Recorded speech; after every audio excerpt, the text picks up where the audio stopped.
한국, 조선어? 이젠 베트남한테도 밀리지 않아? 유럽이 한국의 척당 2억 유로 제한서를 찢어버렸습니다. 중국은 절반 가격이야. 그리고 113억 유로를 아꼈다며 축배를 들었죠. 하지만 6개월 후 지옥이 열렸습니다. 탱크 균열 25cm, 전면 실패에 엎친 데 덮친 격으로 러시아가 가스를 끊자 유럽 5억 명이 동사 직전. 패닉에 빠진 이유가 무릎 꿇고 한국을 찾았지만 5년치 일정만석입니다. 유럽의 절규가 시작됐습니다. 노르웨이 전 임원이 폭로한 충격 실화, 지금 공개합니다. 저는 그날 아침 제 인생에서 가장 큰 실수를 저지르고 있었습니다. 노르웨이 스타방에르 에퀴노르 본사 52층 회의실, 북해가 한눈에 내려다 보이는 그곳에서 저는 유럽의 운명을 결정하는 서류를 검토하고 있었죠. 제 이름은 토르스테인 닐센, 당시 39살로 에퀴노르의 LNG선 조달 총책임자였습니다. 85척이라니 정말 대단한 규모네요. 제 옆에 앉은 부하 직원 라르스가 감탄했습니다.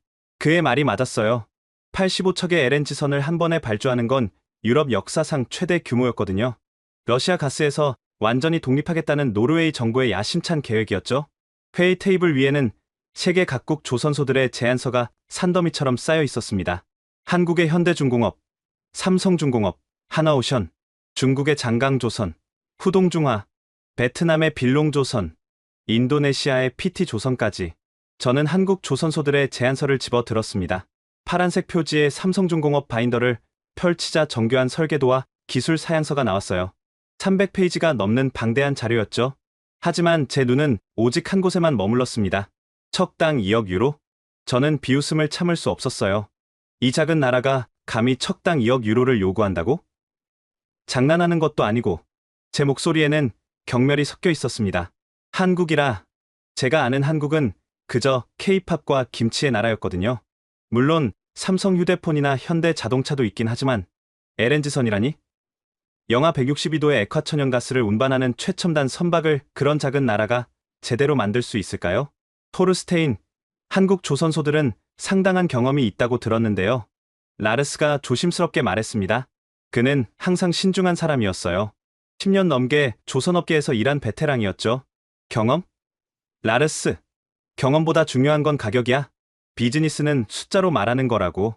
저는 한국 제안서를 책상 한쪽으로 밀어놓고 중국 장강조선의 제안서를 펼쳤습니다. 빨간색 표지에 황금색 용이 그려진 화려한 바인더였어요. 자, 이걸 봐. 중국은 척당 9천만 유로야. 한국의 절반도 안 되는 가격이지. 실제로 숫자는 충격적이었습니다. 85척으로 계산하면 한국은 170억 유로, 중국은 76억 5천만 유로. 그 차이가 무려 93억 5천만 유로였어요. 우리 회사 1년 순이익의 3배가 넘는 금액이었죠. 하지만 품질은 어떻습니까? LNG선은 일반 화물선과 달라요. 한 번의 실수가 대형 참사로 이어질 수 있습니다. 라르스의 우려는 일리가 있었지만 저는 이미 마음을 정한 상태였어요. 라르스, 시대가 변했어. 중국은 이제 세계의 공장이야. 아이폰도 중국에서 만들잖아? LNG선이라고 못 만들 이유가 있나? 저는 베트남과 인도네시아 제안서도 확인했습니다. 베트남 빌롱조선은 척당 7천만 유로, 인도네시아 PT조선은 6천만 유로였어요. 한국 가격의 3분의 1 수준이었죠. 믿을 수가 없군. 같은 배를 만드는데 가격이 3배나 차이가 난다니. 회의실 창밖으로는 북해의 거친 파도가 보였습니다. 저 바다를 오갈 LNG선들을 상상하며 저는 계산기를 두드렸어요. 만약 한국이 아닌 다른 나라를 선택한다면 중국 35척, 베트남 30척, 인도네시아 20척으로 배분하면 총 비용은 56억 유로. 한국에 전량 발주할 때보다 114억 유로를 절약할 수 있었습니다. 114억 유로라니 이 정도면 노르웨이 정부 예산의 상당 부분을 아낄 수 있는 규모였어요. 토르스테인, 정말 신중하게 결정해야 합니다. 이건 단순한 구매가 아니라 유럽의 에너지 안보가 걸린 문제예요. 라르스가 다시 한번 경고했지만 저는 오히려 짜증이 났습니다. 라르스, 당신은 너무 보수적이야. 한국 같은 작은 나라가 만든 배나 중국이 만든 배나 다 똑같은 철덩이일 뿐이야. 그런데 왜 3배나 더 비싼 돈을 내야 하지? 저는 한국 조선소들의 제안서를 모두 모아서 서류함에 던져 넣었습니다. 두꺼운 바인더들이 쿵소리를 내며 떨어졌죠. 그 순간 저는 정말 현명한 선택을 했다고 믿었습니다. 내일 중국으로 출발한다. 직접 가서 확인하고 올 테니 준비해. 그날 저녁 집에 돌아가서 아내 잉그리드에게 자랑스럽게 말했어요. 여보, 내가 회사 역사상 최고의 협상을 하려고 해. 100억 유로 이상을 절약할 수 있을 거야. 정말? 그렇게 많이? 그럼 한국 같은 작은 나라들이 터무니없는 가격을 부르고 있었거든. 하지만 내가 다 정리할 거야. 10살 딸 아스트리드도 반짝이는 눈으로 물었습니다. 아빠, 그럼 아빠가 영웅이 되는 거야? 그래, 공주야. 아빠가 유럽을 위해 큰일을 하는 거란다. 그때 저는 정말로 제가 영웅이 될 거라고 믿었어요. 하지만 전혀 몰랐죠. 제가 버린 그 한국 제안서가 나중에 유럽 전체를 구원할 유일한 열쇠가 될 거라는 사실을.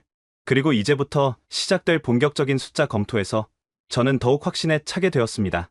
다음날 아침, 저는 본격적으로 계산을 시작했습니다. 에퀴노르 본사 회의실에 임원 15명이 모였고, 저는 자신감 넘치는 목소리로 프레젠테이션을 시작했죠.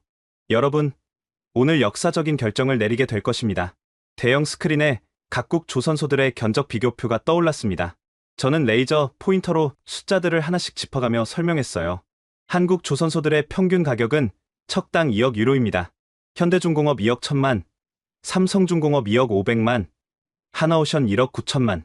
반면 중국 장강조선은 9천만 유로, 베트남 빌롱조선은 7천만 유로, 인도네시아 PT조선은 6천만 유로입니다. 재무담당 이사 올레가 휘파람을 불었습니다. 믿기 어려운 차이네요. 같은 배인데 가격이 3배 이상 차이가 난다니. 정확합니다. 이제 제가 제안하는 배분안을 보겠습니다. 저는 다음 슬라이드로 넘겼습니다. 화면에는 제가 밤새 계산한 최적의 배분안이 나타났죠. 중국 35척, 베트남 30척, 인도네시아 20척. 이렇게 배분하면 총 비용은 61억 5천만 유로입니다. 만약 한국에 전량 발주한다면 170억 유로가 필요하죠. 그 차이는? 저는 잠시 멈춰서 긴장감을 조성한 후 말했습니다. 108억 5천만 유로입니다. 회의실이 순간 조용해졌습니다.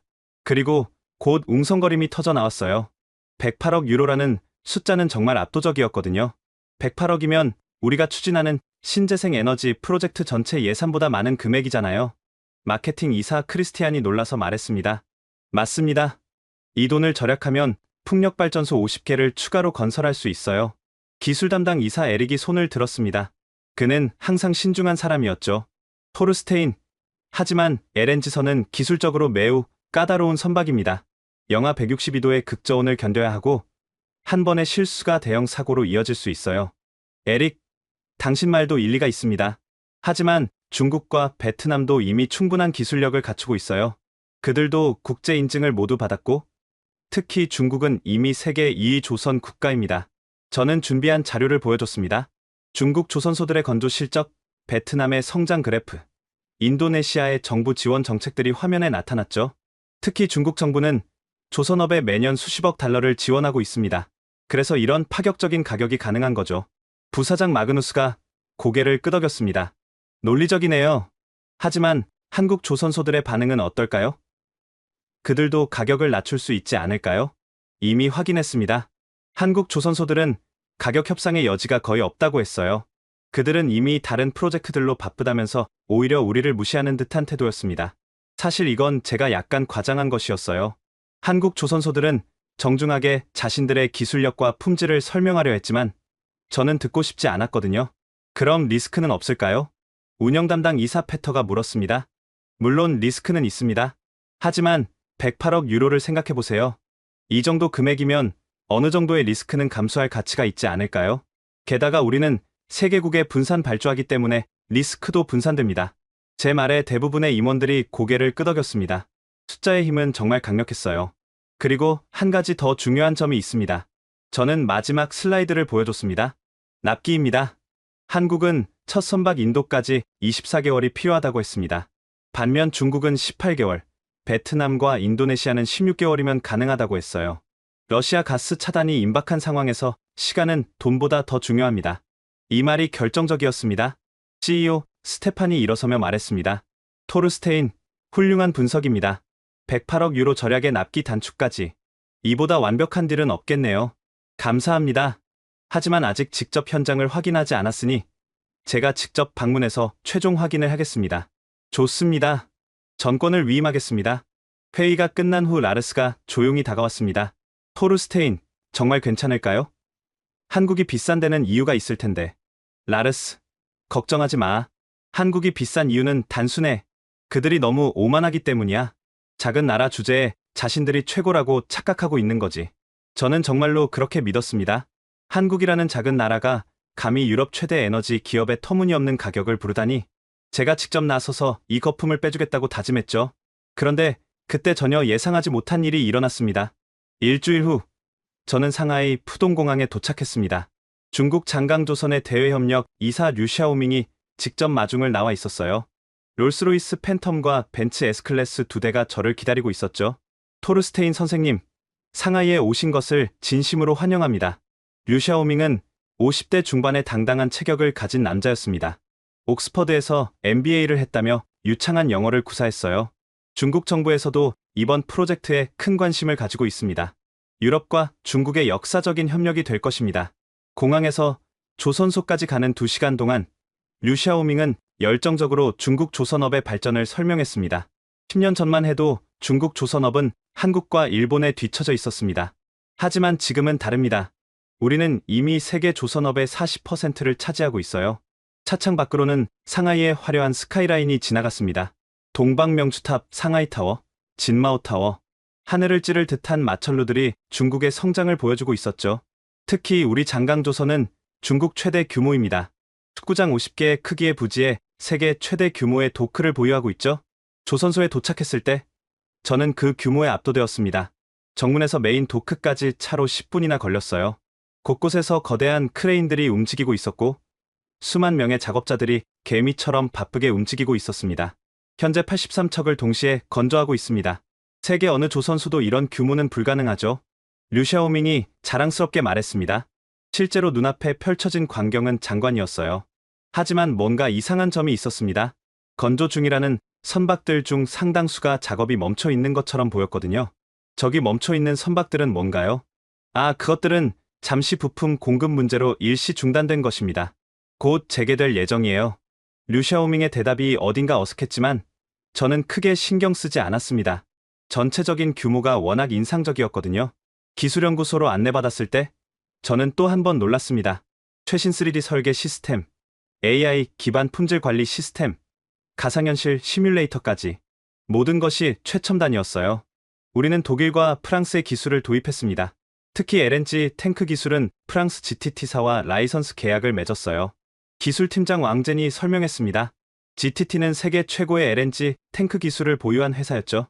이 정도면 기술적으로도 문제없을 것 같았습니다. 그날 저녁 상하이 와이탄의 최고급 레스토랑에서 만찬이 열렸습니다. 황푸강이 내려다 보이는 62층 VIP룸에서 진행된 만찬은 정말 호화로웠어요. 토르스테인 선생님, 마오타이 한잔 하시죠. 류샤오밍이 중국 전통 명주를 따라주었습니다.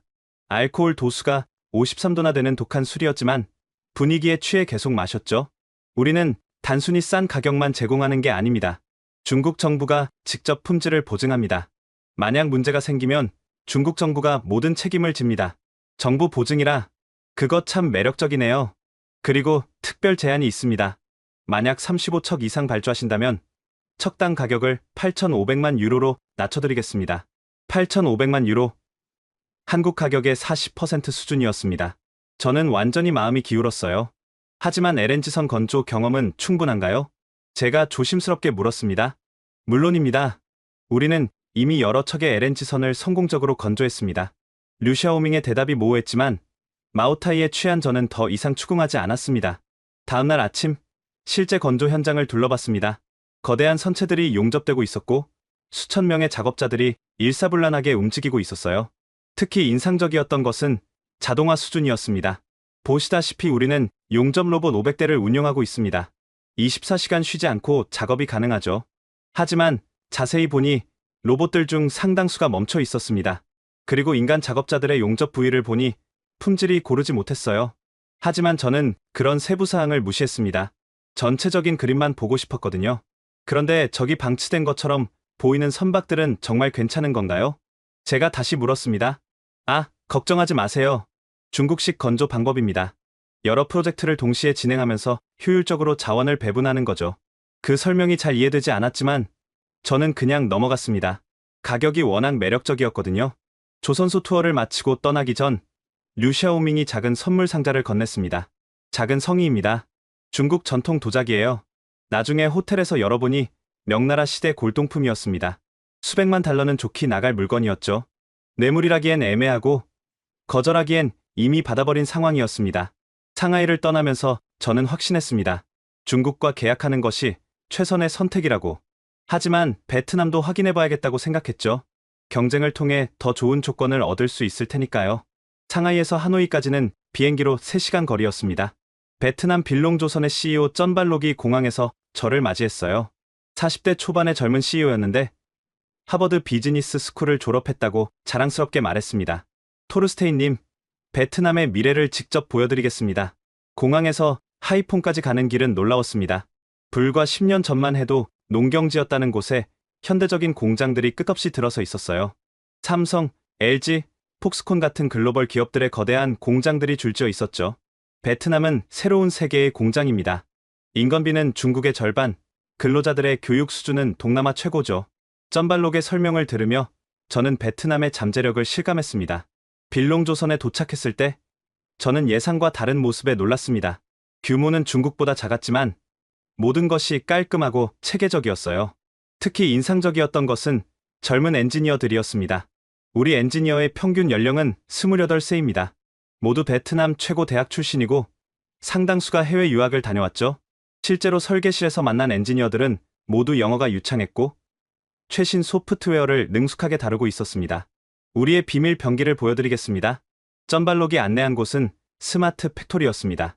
거대한 스크린에 실시간으로 모든 작업 현황이 표시되고 있었고 AI가 자동으로 일정을 조정하고 있었어요.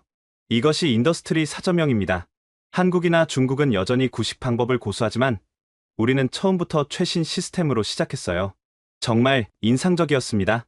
모든 작업자가 스마트 헬멧을 착용하고 있었고 증강현실로 설계도를 보면서 작업하고 있었죠. 그런데 LNG선 건조 경험은 있나요? 솔직히 아직 완성한 LNG선은 없습니다. 하지만 그게 오히려 장점입니다. 쩐발록의 대답이 의외였습니다. 무슨 말씀이신지 한국이나 중국은 과거의 방식에 얽매여 있습니다.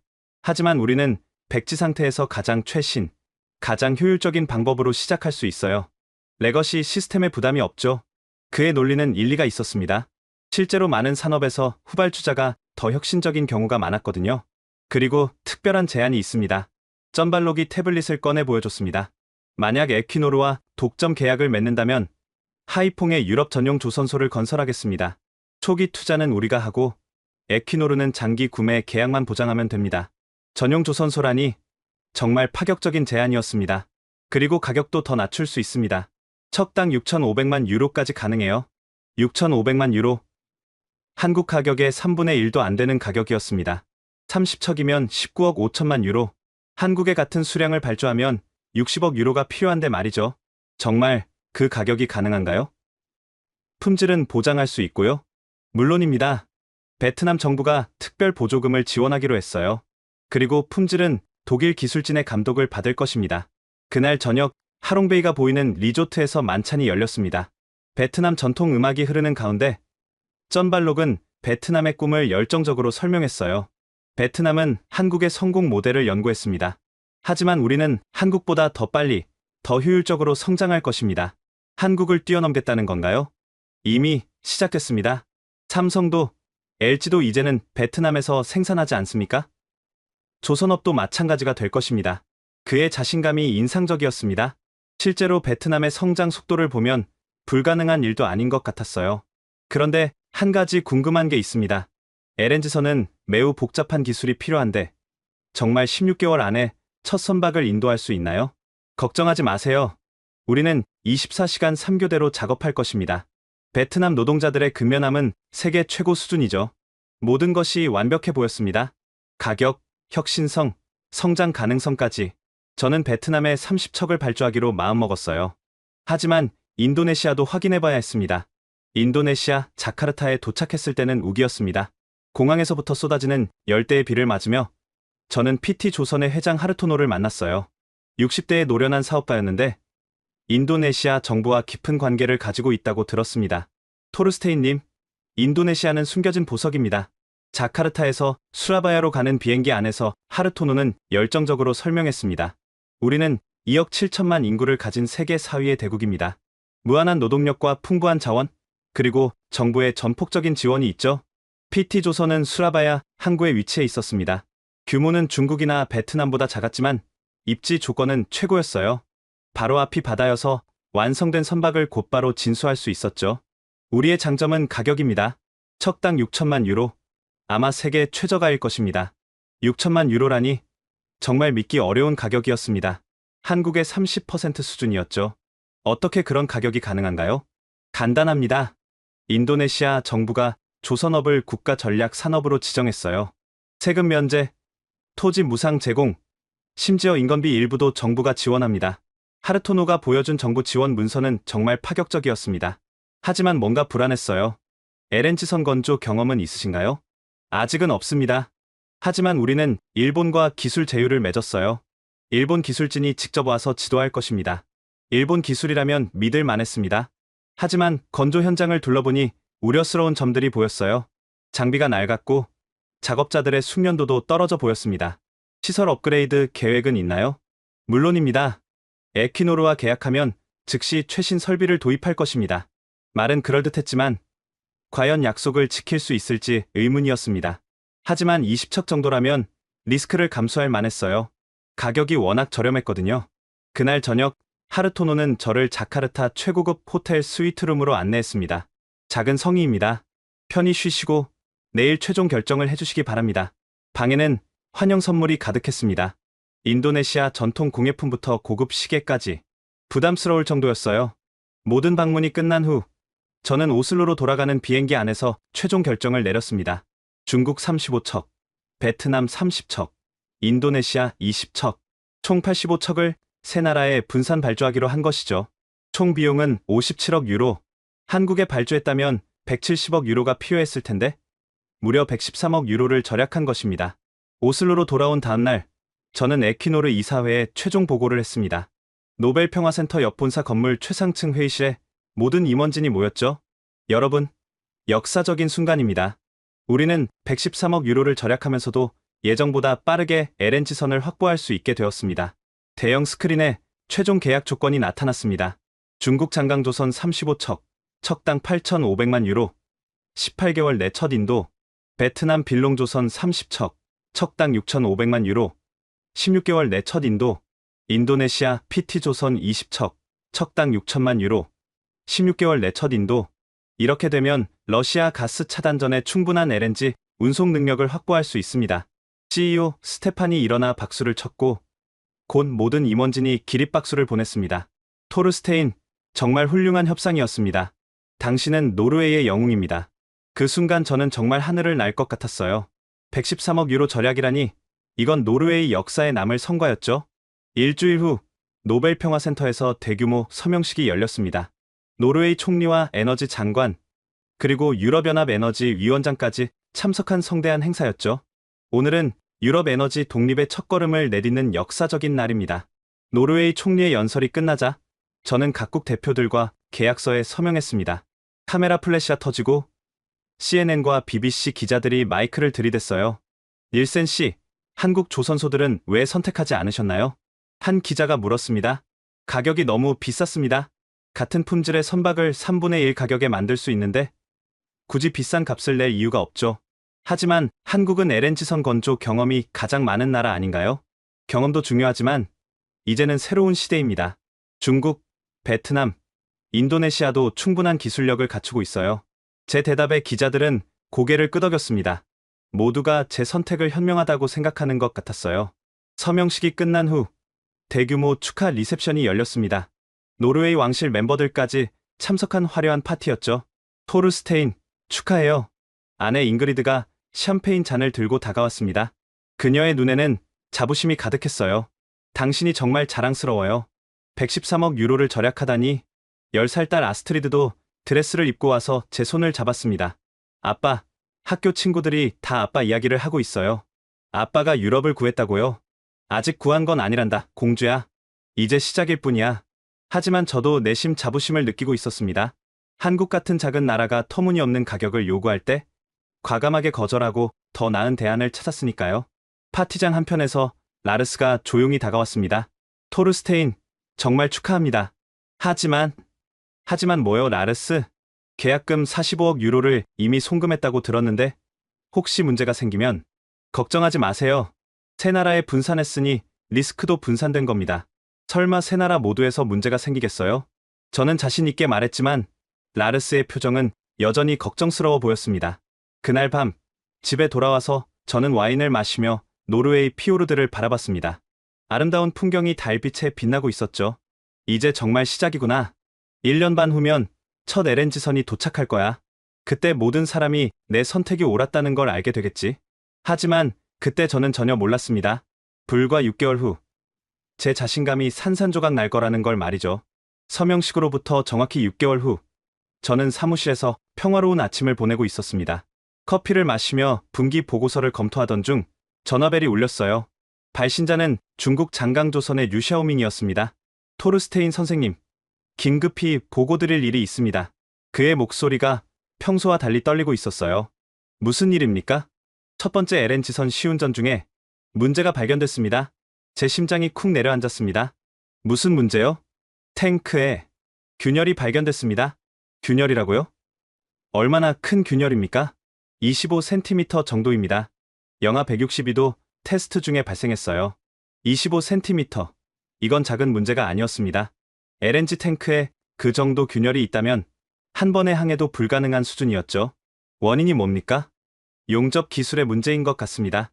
우리 기술진이 사실 류샤오밍이 한참 말을 더듬다가 겨우 실토했습니다. 사실 우리는 LNG선을 처음 만들어 봅니다. 경험이 부족했어요. 저는 귀를 의심했습니다. 뭐라고요? 처음이라니 분명 경험이 있다고 했잖아요. 일반 선박은 많이 만들었지만 LNG선은 기술이 너무 복잡합니다. 영하 162도를 견디는 특수 용접은 우리 기술로는 전화를 끊고 저는 한동안 멍하니 앉아 있었습니다. 35척 중 첫 번째부터 실패라니 이미 지급한 계약금만 15억 유로가 넘는데 하지만 이건 시작에 불과했습니다. 사흘 후 베트남에서 더 충격적인 소식이 왔어요. 토르스테인님, 쩐발록입니다. 무슨 일이죠? 설계에 치명적인 오류가 발견됐습니다. 설계 오류요? LNG 하중 계산을 잘못했어요. 현재 설계로는 LNG를 절반밖에 싣지 못합니다. 절반이라니? 그럼 운송 효율이 반으로 떨어진다는 얘기였습니다. 어떻게 그런 기초적인 실수를? 죄송합니다. 우리도 LNG선은 처음이라 일반 화물선과 같은 방식으로 계산했는데 액화가스는 완전히 다른 특성을 가지고 있더군요. 저는 머리를 쥐어뜯었습니다. 중국도 베트남도 모두 초보자였다니. 설상가상으로 일주일 후 인도네시아 하르토노에게서 최악의 소식이 왔습니다. 토르스테인님, 정말 죄송하지만 우리는 프로젝트를 포기해야 할 것 같습니다. 포기라고요? 기술진이 너무 부족합니다. 일본에서 기술 지원을 받기로 했는데 일본 측에서 거절했어요. 우리 자체 기술로는 불가능합니다. 20척이 그냥 날아간 것입니다. 계약금 8억 유로와 함께 저는 급히 긴급 회의를 소집했습니다. 회의실에 모인 임원들의 표정은 모두 어두웠어요. 상황이 어떻게 되고 있는 겁니까? CEO 스테판의 목소리에는 분노가 섞여 있었습니다. 중국은 기술 부족으로 전면 재작업이 필요하고 베트남은 설계를 처음부터 다시 해야 합니다. 인도네시아는 아예 포기했고요. 그럼 납기는요? 최소 2년은 더 걸릴 것 같습니다. 그것도 정상적으로 진행된다면 말이죠. 2년이라고? 회의실이 술렁거렸습니다. 러시아가 이미 가스 공급을 줄이기 시작했는데 2년이면 너무 늦었어요. 추가 비용은 얼마나 필요합니까? 재무이사 올레가 물었습니다. 중국과 베트남이 각각 10억 유로씩 추가 지원을 요청했습니다. 20억 유로를 더 달라고? 말도 안 돼. 그때 라르스가 조용히 말했습니다. 한국에 연락해보는 건 어떨까요? 모든 시선이 라르스에게 쏠렸습니다. 지금이라도 한국 조선소에 부탁하면 한국이 우리를 받아주겠어요? 우리가 그들을 거절했는데 저는 자존심이 상했지만 다른 방법이 없었습니다. 그날 저녁 저는 혼자 사무실에 남아 한국 조선소들의 연락처를 찾았어요. 그리고 쓰레기통에 버렸던 제안서들을 다시 꺼내 읽어봤습니다. 삼성중공업의 제안서에는 이런 문구가 있었어요. 30년간 단 한 건의 LNG선 사고 없음. 600척 이상 건조 경험. 현대중공업 제안서에는 이렇게 쓰여 있었죠. 세계 LNG선의 65%가 한국산. 기술력은 숫자로 증명됩니다. 저는 그제야 깨달았습니다. 제가 얼마나 어리석은 선택을 했는지를. 중국, 베트남, 인도네시아의 실패 소식이 언론에 알려지자 상황은 걷잡을 수 없이 악화되었습니다. 파이낸셜 타임스가 일면에 대서특필했어요. 노르웨이 에퀴노르 113억 유로 절약하려다 200억 유로 날릴 위기. 기사 내용은 더 충격적이었습니다. 전문가들이 분석한 결과 프로젝트를 처음부터 다시 시작하려면 최소 200억 유로가 필요하다는 것이었죠. 설상가상으로 러시아가 치명적인 한 방을 날렸습니다. 러시아 노르드스트림 가스관 완전 차단 선언. 푸틴 대통령이 직접 발표했어요. 유럽이 러시아 자산을 동결한 것에 대한 보복이었죠. 이제 유럽은 진짜 에너지 위기에 직면했습니다. 긴급 유럽연합 정상회의가 소집되었고 저는 브뤼셀로 불려갔습니다. 유럽연합 본부 회의장에 들어서자 27개국 에너지 장관들의 차가운 시선이 저를 향했어요. 닐센 씨, 당신 때문에 유럽 전체가 위기에 빠졌습니다. 독일 에너지 장관이 직설적으로 말했습니다. 우리는 당신이 LNG선을 확보한다는 보장을 믿고 러시아와 관계를 끊었어요. 그런데 이제 와서 실패했다고요? 죄송합니다. 하지만 아직 시간이 어디 있습니까? 겨울까지 3개월밖에 안 남았어요. 프랑스 장관이 소리쳤습니다. 파리 시민 500만 명이 난방 없이 겨울을 나야 할 수도 있습니다. 병원들도 비상 발전기로만 버텨야 하고요. 폴란드 장관도 가세했습니다. 바르샤바는 영하 20도까지 내려갑니다. 난방 없으면 사람들이 얼어 죽어요. 이 책임을 어떻게 질 겁니까? 저는 아무 말도 할 수 없었습니다. 정말로 제 잘못이었으니까요. 유럽연합 에너지 위원장이 결론을 내렸습니다. 닐센 씨, 당신에게 마지막 기회를 주겠습니다. 3개월 안에 해결책을 찾아오세요. 그렇지 않으면 그 다음 말은 하지 않았지만 의미는 분명했습니다. 법적 책임을 묻겠다는 거였죠. 오슬로로 돌아온 저는 완전히 몰락한 상태였습니다. 언론은 저를 유럽을 위기로 몬 남자라고 불렀고 거리에서 사람들이 알아보고 손가락질을 했어요. 집에 돌아가니 아내 잉그리드가 울고 있었습니다. 여보, 아스트리드가 학교에서 왕따를 당하고 있어요. 아이들이 내 아빠 때문에 우리가 얼어 죽는다고 한대요. 10살 딸이 쟤 때문에 고통받고 있다니 가슴이 찢어지는 것 같았습니다. 그날 밤 저는 잠을 이룰 수 없었습니다. 계속 뉴스를 검색하며 해결책을 찾으려 했죠. 그때 우연히 한 다큐멘터리를 발견했습니다. 한국 조선업의 기적 작은 나라가 바다를 지배하다. 호기심에 클릭했는데 내용은 충격적이었습니다. 한국은 현재 전 세계 LNG선의 75%를 건조하고 있습니다. 울산, 거제, 삼척의 조선소에서 매년 50척 이상의 LNG선이 만들어집니다. 화면에는 현대중공업의 거대한 도크가 나왔습니다. 동시에 10척의 LNG선이 건조되고 있었는데 모든 작업이 체계적이고 정밀했어요. 한국의 LNG선 용접 기술은 세계 최고입니다. 영하 162도에서도 단 1mm의 오차도 허용하지 않는 정밀도를 자랑합니다. 다음은 삼성중공업이었습니다. 컴퓨터로 완벽하게 통제되는 생산 라인, 레이저로 정밀 측정하는 품질 관리 시스템이 인상적이었어요. 삼성중공업은 지난 10년간 단 한 건의 LNG선 사고도 없었습니다.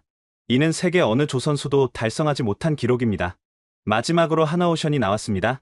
친환경 기술과 스마트 조선 기술을 접목한 최첨단 조선소였죠. 한국 조선업의 경쟁력은 단순히 기술만이 아닙니다. 30년 이상 축적된 노하우와 숙련된 기술자들, 그리고 완벽을 추구하는 장인정신이 만들어낸 결과입니다. 다큐멘터리를 보고 나서 저는 제가 정말 큰 실수를 했다는 걸 깨달았습니다. 작은 나라라고 무시했지만 사실 한국은 조선업에서 거인이었던 거죠. 다음날 아침, 저는 큰 결심을 했습니다. 자존심을 버리고 한국에 도움을 요청하기로 한 것입니다. 하지만 과연 한국이 저를 받아줄까요? 저는 먼저 한국 조선소들의 메일을 보냈습니다. 정중하게 사과하고 도움을 요청하는 내용이었죠. 하지만 답장은 차가웠습니다. 죄송하지만 향후 5년간 일정이 모두 차 있습니다. 현대중공업의 답변이었어요. 이미 다른 고객사와 계약이 완료된 상태입니다. 삼성중공업도 마찬가지였습니다. 도움을 드리고 싶지만 현실적으로 불가능합니다. 하나오션의 답변도 부정적이었어요. 절망적이었습니다. 하지만 포기할 수 없었어요. 유럽의 겨울과 제 딸의 미래가 걸려 있었으니까요. 거절 메일을 받고 며칠 후 저는 더 충격적인 뉴스를 접했습니다. 한국조선 3사가 그리스, 일본, 카타르와 대규모 계약을 체결했다는 소식이었어요. 현대중공업, 그리스 선사와 LNG선 15척 계약, 삼성중공업, 일본 MOL과 12척 장기 계약, 하나오션, 카타르 에너지와 20척 수주. 한국 조선소들은 우리가 실패하는 동안 착실히 시장을 장악하고 있었던 겁니다. 특히 충격적이었던 건 그리스 다이나가스 회장의 인터뷰였어요. 우리는 처음부터 한국만 고려했습니다.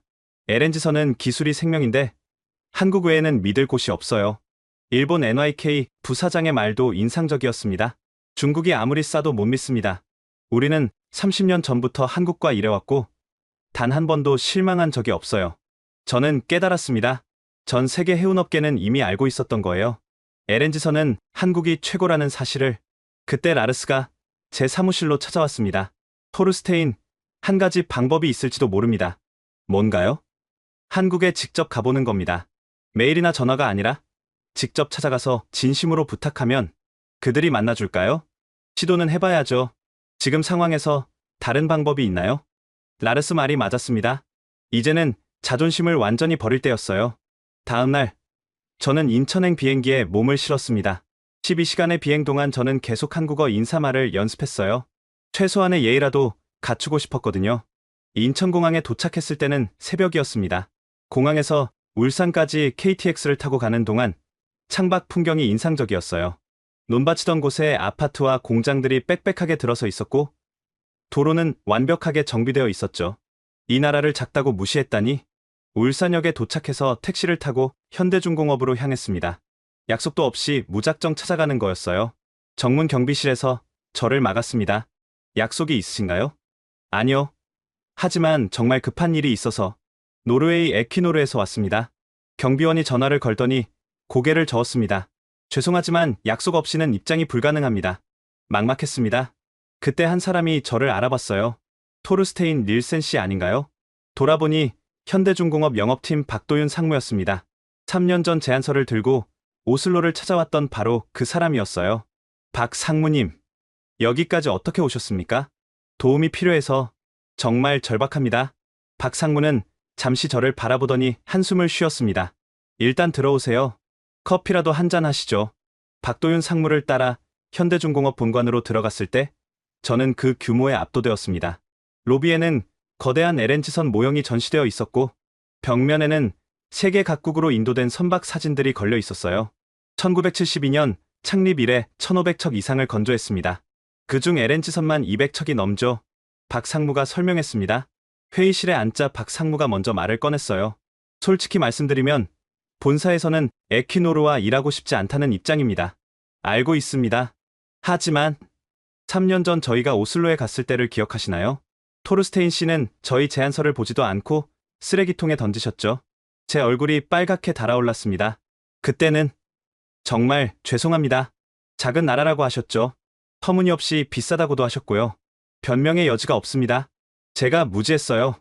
박 상무는 한참 저를 바라보다가 말했습니다. 일단 조선소를 한번 보시죠. 그 다음에 이야기합시다. 박 상무는 저를 생산 현장으로 안내했습니다. 안전모와 조끼를 착용하고 들어간 조선소는 정말 장관이었어요. 축구장 6개 크기의 거대한 도크에서 4척의 LNG선이 동시에 건조되고 있었습니다.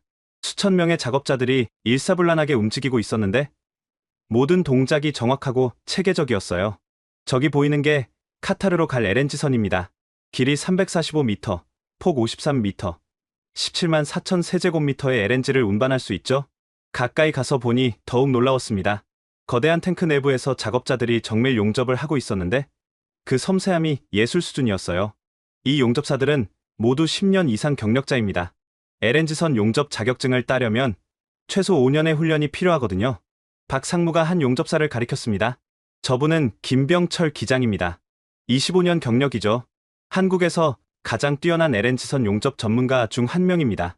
김 기장이 용접하는 모습을 지켜봤는데 단 1mm의 흔들림도 없이 완벽한 선을 그어나가고 있었어요. 영하 162도에서도 절대 깨지지 않는 용접입니다. 이게 바로 한국의 기술이죠. 다음은 품질관리실이었습니다. 대형 모니터에 실시간으로 모든 작업 현황이 표시되고 있었어요. 모든 용접 부위를 엑스레이로 검사합니다. 0.1mm의 결함도 놓치지 않죠. 지난 10년간 단 한 건의 불량도 통과시킨 적이 없습니다. 저는 중국 조선소에서 본 것과 완전히 다른 수준이었음을 깨달았어요. 거기서는 육안으로 대충 확인하는 정도였는데 여기서는 과학적이고 체계적인 검사를 하고 있었죠. 조선소 투어를 마치고 다시 회의실로 돌아왔을 때 박 상무가 진지하게 말했습니다. 이제 보셨으니 아시겠지만 우리가 비싼 데는 이유가 있습니다. 네, 완전히 이해했습니다. 제가 정말 어리석었어요. 그래서 어떤 도움이 필요하신가요? 저는 숨을 깊이 들이마시고 말했습니다. 85척의 LNG선이 필요합니다. 겨울이 오기 전에 최소한 10척이라도. 불가능합니다. 박 상무가 단호하게 말했습니다. 우리 일정은 이미 2028년까지 차 있어요. 그리고 솔직히 말해서 회사 차원에서 에퀴노르와 일할 의향이 없습니다. 절망적이었습니다.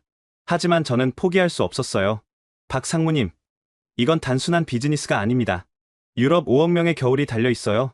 병원, 학교, 요양원, 난방 없이는 버틸 수 없습니다. 박 상무가 잠시 침묵했습니다. 그리고 제 딸이, 10살짜리 제 딸이 학교에서 왕따를 당하고 있습니다. 아빠 때문에 유럽이 얼어 죽는다고. 제 목소리가 떨렸습니다. 박 상무가 한숨을 쉬었어요. 인간적으로는 동정이 갑니다.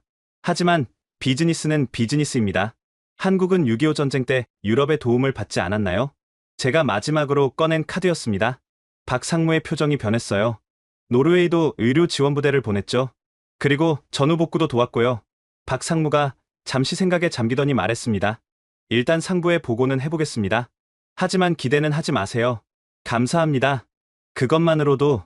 그리고 삼성중공업과 하나오션에도 가보세요. 혹시 모르니까. 저는 거제도로 향했습니다. 삼성중공업에서도 비슷한 반응이었어요. 하지만 한 가지 희망적인 말을 들었습니다.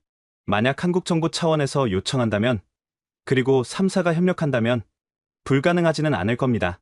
하나오션에서도 같은 이야기를 들었어요. 개별 기업으로는 어렵지만 국가적 차원에서 접근한다면 저는 한 가지 가능성을 발견했습니다. 한국 정부를 움직이는 것. 그것이 유일한 희망이었어요. 하나오션 방문을 마치고 나오는데 박도윤 상무에게서 전화가 왔습니다. 저녁 시간 있으세요? 조선소 앞 작은 식당인데 잠깐 들르시죠. 울산 현대중공업 정문 앞 작은 식당. 영잔의 김치찌개라는 간판이 정겨웠어요.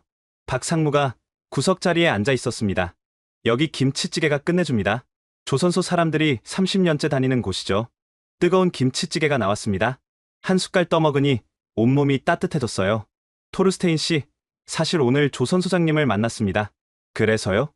조선 소장님이 흥미로운 이야기를 하시더군요. 1951년 한국전쟁 때 노르웨이 의료지원단이 왔었다고. 그분의 할아버지가 노르웨이 의사 덕분에 목숨을 구했대요. 저는 놀랐습니다. 70년 전 일을 아직도 기억하고 있다니. 한국 사람들은 은혜를 잊지 않습니다. 특히 어려울 때 도와준 것은 더욱 그렇죠. 박 상무가 소주를 따라주었습니다. 하지만 이건 개인의 감정이고 회사는 다른 문제입니다. 85척이라니 정말 어려운 일이에요. 알고 있습니다. 하지만 다른 방법이 없어요.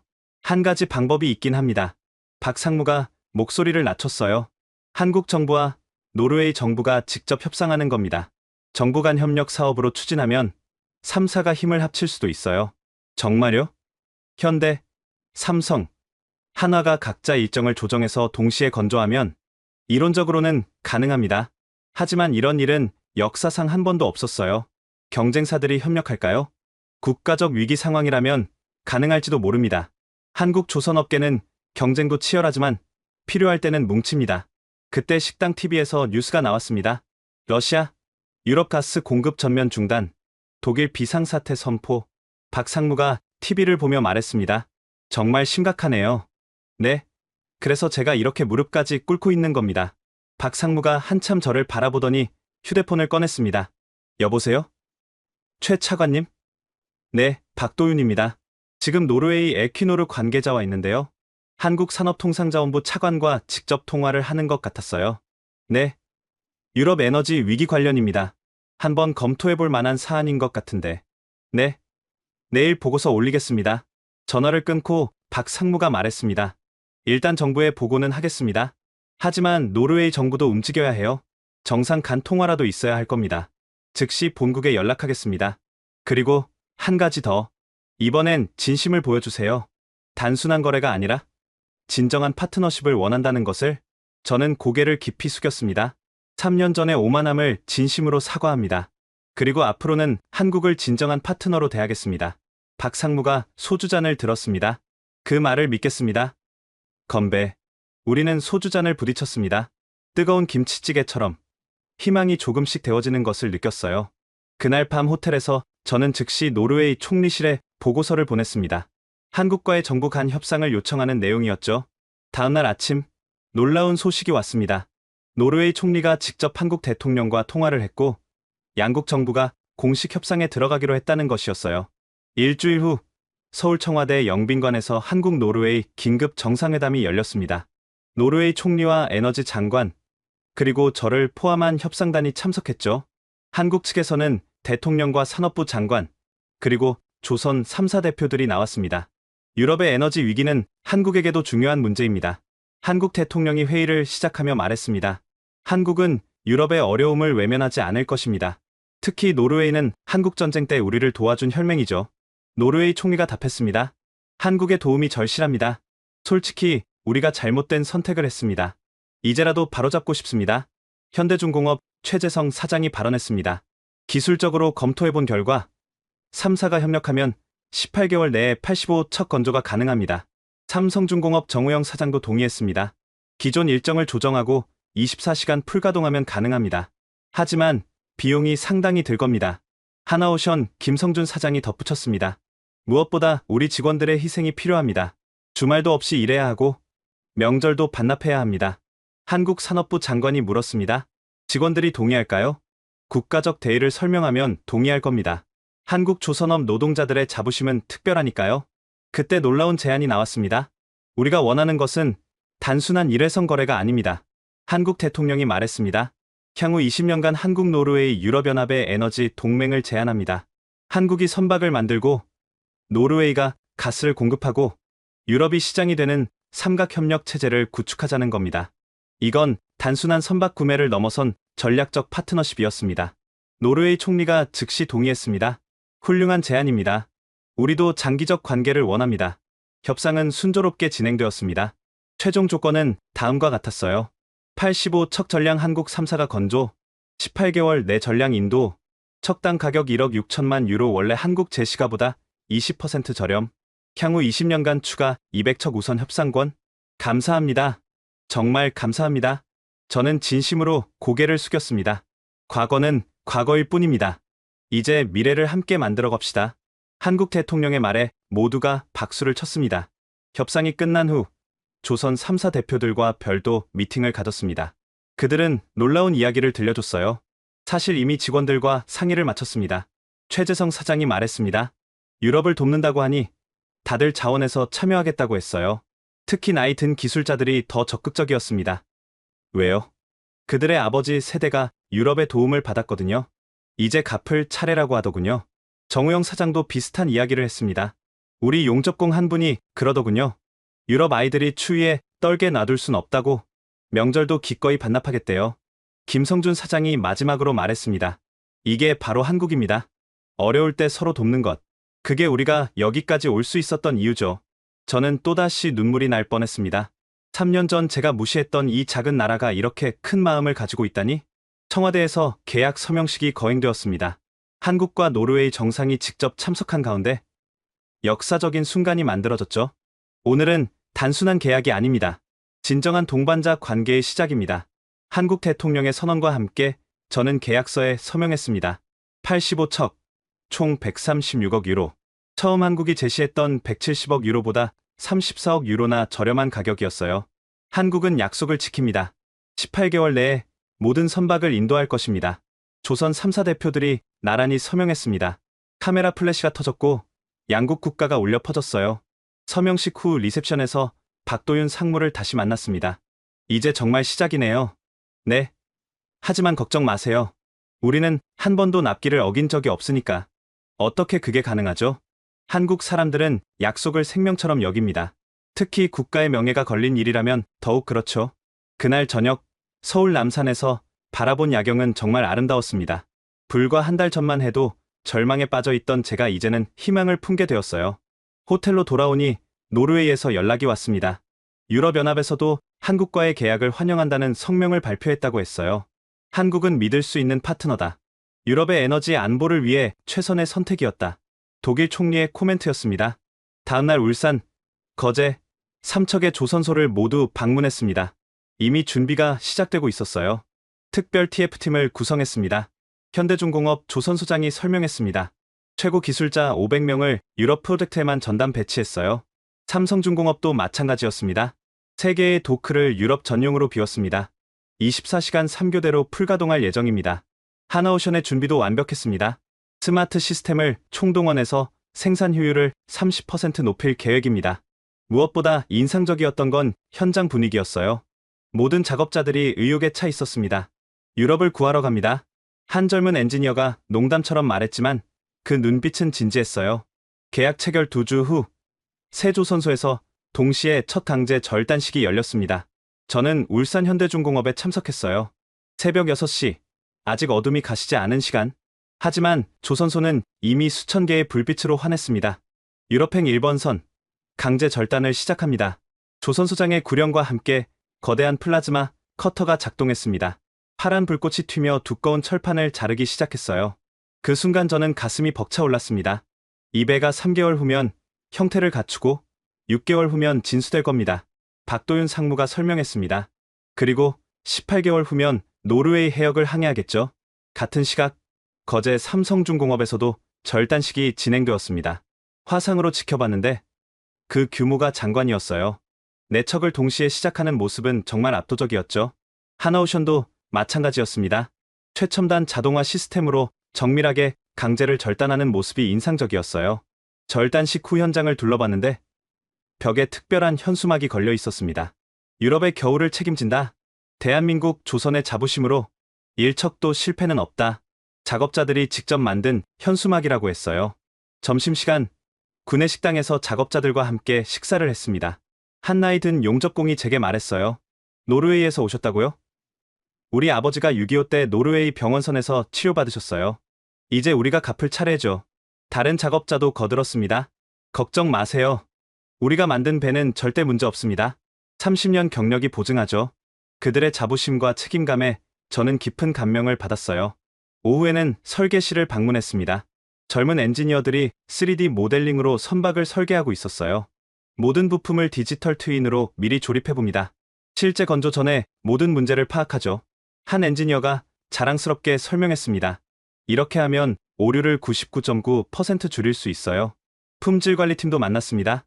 매일 500개 지점을 검사합니다. 단 1mm의 오차도 허용하지 않죠. 팀장이 보여준 검사 기록은 정말 철저했어요.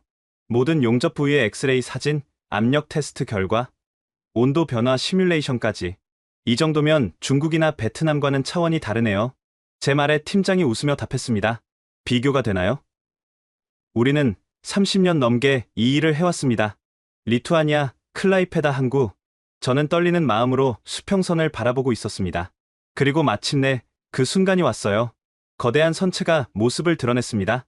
한국에서 건조된 첫 번째 LNG선, 노르딕 호프호였죠. 예정보다 3일 빠르게 도착했습니다. 선장이 무선으로 알려왔어요. 345m 길이의 거대한 선박이 완벽한 자태로 항구에 입항했습니다. 곧이어 두 번째, 세 번째 선박이 도착했어요. 일주일 동안 10척이 연달아 도착했죠. 모든 선박이 완벽한 상태였습니다. 첫 번째 LNG 하역이 시작되었을 때 유럽 전역이 안도의 한숨을 쉬었어요. 17만 4천 세제곱미터의 LNG가 유럽 에너지망에 공급되기 시작했습니다. 베를린 전력 공급 정상화, 파리 난방 시스템 재가동, 바르샤바 병원 에너지 위기 해제, 뉴스 속보가 연달아 나왔어요. 딸 아스트리드가 제 손을 잡고 말했습니다. 아빠, 이제 친구들이 아빠를 영웅이라고 불러요. 한국이 우리를 구했다고 하면서요. 아빠가 영웅이 아니야. 한국이 영웅이지. 6개월 동안 한국에서 건조된 85척이 모두 완벽하게 인도되었습니다. 단 한 척의 결함도, 단 하루의 지연도 없었어요. 유럽연합 의장이 특별 성명을 발표했습니다. 한국은 약속을 지켰다. 그들은 유럽의 진정한 친구다. 그리고 마침내 한국 조선 3사 대표들이 유럽을 방문했을 때 우리는 그들을 영웅으로 맞이했습니다. 감사합니다. 정말 감사합니다. 제가 진심을 담아 말했을 때 박도윤 상무가 웃으며 답했습니다. 이제 우리는 진짜 파트너가 된 거죠. 지금까지 노르웨이 에퀴노르의 전 조달 책임자가 전해준 충격적인 고백. 어떻게 들으셨나요? 작은 나라라고 무시했던 한국이 결국 유럽 전체를 구했습니다.